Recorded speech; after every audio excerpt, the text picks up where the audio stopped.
Hello Tastebuddies! This is Vince and welcome back to my channel. Today ay gagawa tayo ng napakasarap na chocolate cake. Alam ko madami sa atin ang chocolate lover at isa na po ako doon.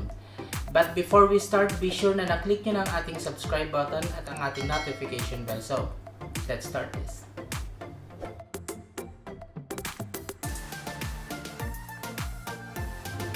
So Tastebuddies, first thing we need to do, kailangan natin na i-mix natin first ang ating sugar at ang ating eggs. So, unahin natin ang ating eggs.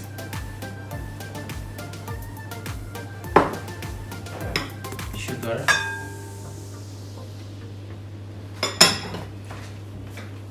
Then mix natin siya hanggang maging fluffy at maging pale yellow na ang ating eggs.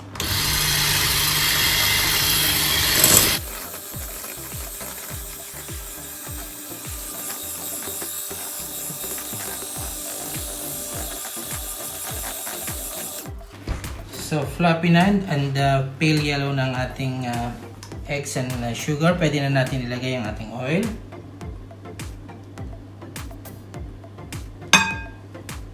Mix again for about 30 seconds.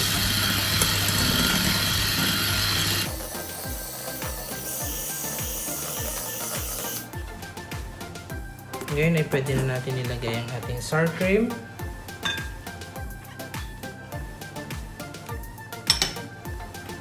Fresh milk,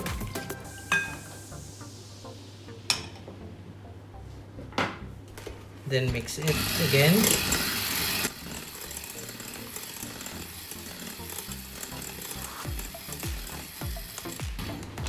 Okay, and this time pwede na natin ilagay ang ating dry ingredients, but first kailangan natin siyang isip. So unahin natin ang flour, ating cocoa powder,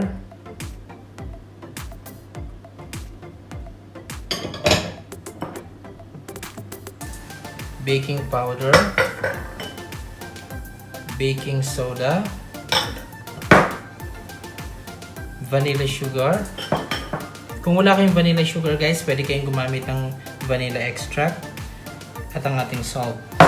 Then sip lang natin siya.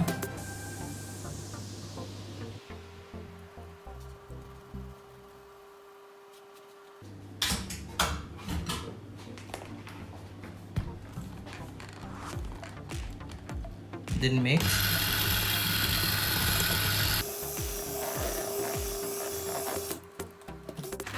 So ngayon pwede na natin i-add ang ating hot water. So gagamit tayo ng hot water para maging moist ang ating cake. So while beating po, i-boost natin ang ating hot water.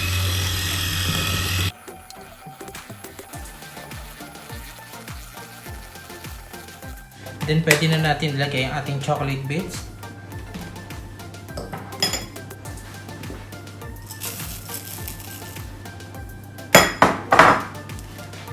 Then gamit tayo ng spatula para mix natin ang ating chocolate bits. Super sarap.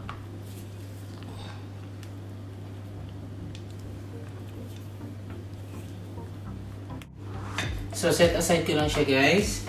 Then, kukunin ko ang ating baking dish. Gagamit tayo ng parchment paper. Pero, sprayan ko muna siya.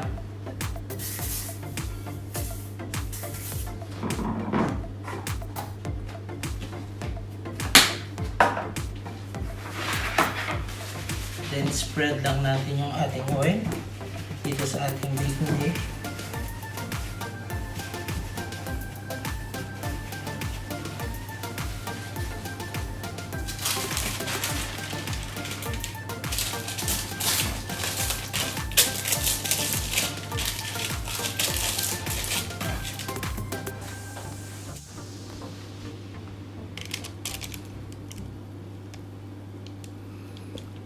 So guys, nag-preheat na ako ng oven sa 180 degrees Celsius.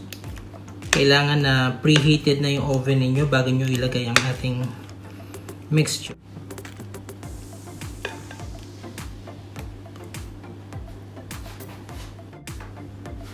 So Tastebuddies, ready to open?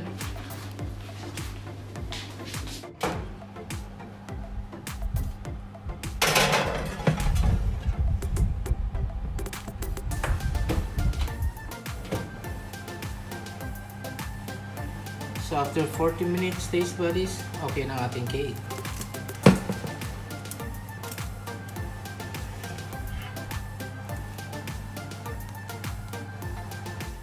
So Tastebuddies, okay na ang ating cake.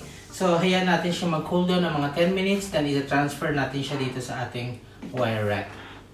See you!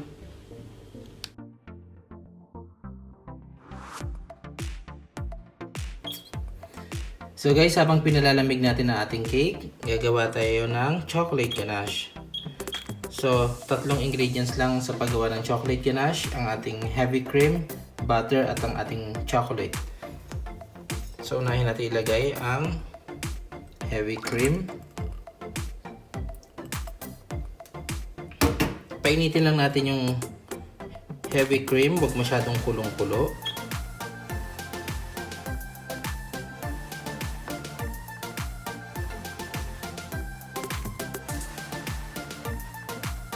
So this time, pwede na natin ilagay ang ating butter.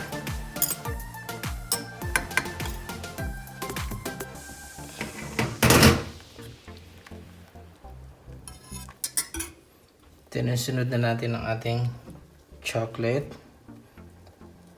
Pinagsama ko yung dark chocolate at saka yung milk chocolate para balance yung tamis ng ating ganache. Hindi siya ganun katamis.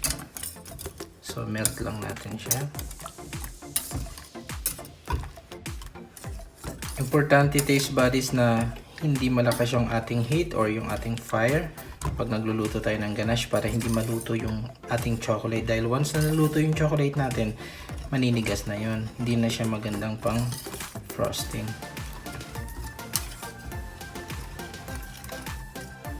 So Tastebuddies, pwede na ang ating chocolate ganache, pwede na natin siyang ilagay sa ating cake. So let's go.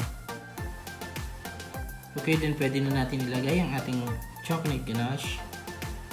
Yan. Super sarap.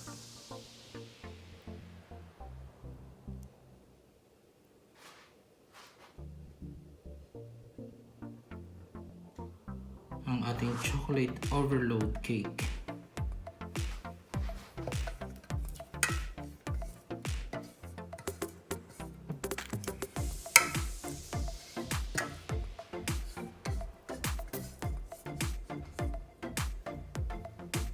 So Tastebuddies, meron ako dito extra chocolate flakes.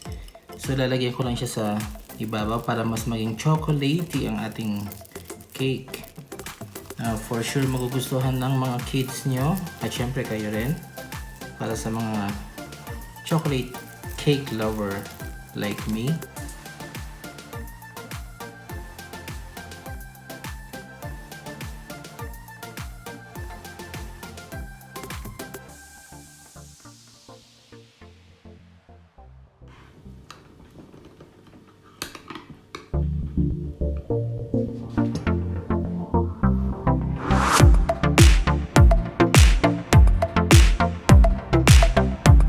So this is it Tastebuddies, ang ating finished product, ang ating chocolate overload cake. Sana po magustuhan ninyo at ng inyong mga kids, of course, para sa inyong family and friends.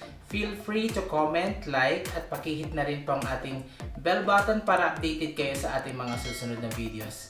So thank you so much guys for watching. Please don't forget to subscribe. Bye!